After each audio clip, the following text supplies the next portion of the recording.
There were a few days in the past couple of weeks where the smoke was just brutal. My hair and my clothes smelled like I just cooked s'mores on a campfire. Imagine running, biking, and swimming in the smoke. So we train for 3 sports, swimming, biking, and running. Tonight we have a bike and run session. What does it feel like for you when you're running in the smoke? What do you think happens? Yeah, your eyes definitely get irritated and you definitely feel it in your chest, and it's just way harder to breathe. It really affects the people with asthma on our team because they just already have troubles with their lungs and their breathing, but it's even worse with the smoke around. And then also just generally, a week ago we had a biking camp, and on Friday it had to be delayed and pushed over to Monday because of the smoke, and it was too bad.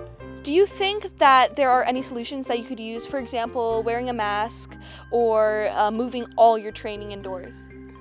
I wouldn't move training indoors because it definitely takes away from the outdoor part of triathlon, and I definitely wouldn't wear a mask because it makes you breathe harder. Of course, it's no fun to be out in the smoke, but is it actually dangerous? I decided to go and find out. How does it impact kids to be outside in the smoke during the summer? And we know when that smoke builds up or the conditions worsen that kids are one of the main groups impacted by that. When we breathe in smoke, how does it affect our bodies? The smoke can typically cause irritation of the eyes and throat. You can experience cough or wheeze are some of the main symptoms. At what point does the smoke get so harmful that everything has to be moved indoors? So when we think about the air quality index, it's on a scale from 0 to 10 and can go to 10 plus.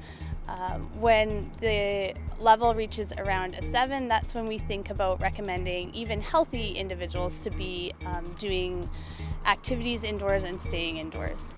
Obviously, breathing in smoke isn't very good for your health, but this is just temporary and the wildfires are going to stop, right? Wrong. At least according to my next guest. What does the future actually look like for forest fires in Canada? It appears like we're going to see a lot more conducive, hot, dry, windy weather and more lightning, so we expect to see a lot more fire and a lot more smoke in the future. How much land is burned during a wildfire season? So on average, in Canada, we burn 2.5 million hectares. That's about half the size of Nova Scotia, so it's a huge area that burns every year. The bottom line here is fire's not going to go away. We have to learn to live with fire. Whether you're a triathlete or a regular kid walking to school, it seems like we all have to get used to this smoke. So, what has your experience been this wildfire season? Share your story at cbckidsnews.ca. For CBC Kids News, I'm Alexia Sabau in Calgary.